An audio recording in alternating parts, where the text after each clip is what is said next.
નમસ્કાર મિત્રો અને આદરણીય શ્રોતાઓ, Shri Sharada school news channel પોડકાસ્ટના આ વિશેષ અંકમાં આપ સૌનું હાર્દિક સ્વાગત છે.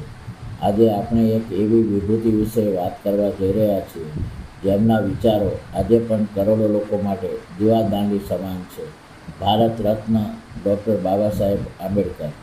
બાબા સાહેબનું જીવન એટલે કેવળ એક વ્યક્તિની ગાથા નહીં, પણ અન્યાય સામે લડવાની એક મશાલ છે. તેમણે સાબિત કરી દીધું કે નસીબના ભરોસે બેસી રહેવા કરતાં પોતાના જ્ઞાન અને હિંમતથી નસીબ બદલવું એ જ સાચી મર્દાનગી છે. તેઓએ પોતાની વિદ્વતાના જોરે આખા દેશનું બંધારણ લખ્યું. આ કોઈ ચમત્કાર નથી, પણ અવિરત પરિશ્રમ અને સંકલ્પનું પરિણામ છે. બાબા સાહેબનો સૌથી મોટો સંદેશ હતો, શિક્ષિત બનો, સંગઠિત બનો અને સંઘર્ષ કરો. તેમના મતે શિક્ષણ એ વાઘણનું દૂધ છે, જે પીશે તે ગર્જના કરશે. તેઓ માનતા હતા કે શિક્ષણ વિનાનો માણસ પશુ સમાન છે. સંગઠિત બનો.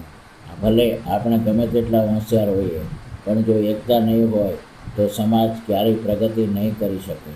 સંઘર્ષ કરો. અન્યાય સહન કરવો એ ગુનો છે.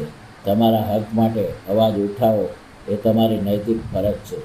આપણે તેમને માત્ર દલિતોના મસીહા તરીકે જોઈએ છીએ, પણ હકીકતમાં તેઓ સંપૂર્ણ ભારતના મસીહા હતા. તેઓએ મહિલા અધિકારની વાત કરીએ તો હિન્દુ કોડ બિલ દ્વારા તેમણે સ્ત્રીઓને સમાન હક અપાવ્યા.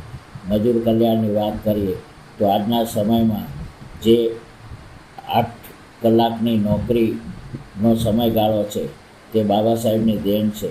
પહેલાંના જમાનામાં આ નોકરીનો સમયગાળો અનિશ્ચિત હતો અને મજૂરોના કલ્યાણોની કોઈ યોજના નહોતી. બંધારણ. તેમણે દેશને એક એવું સરસ બંધારણ આપ્યું જે અનેકતામાં એકતાને જીવંત રાખે છે.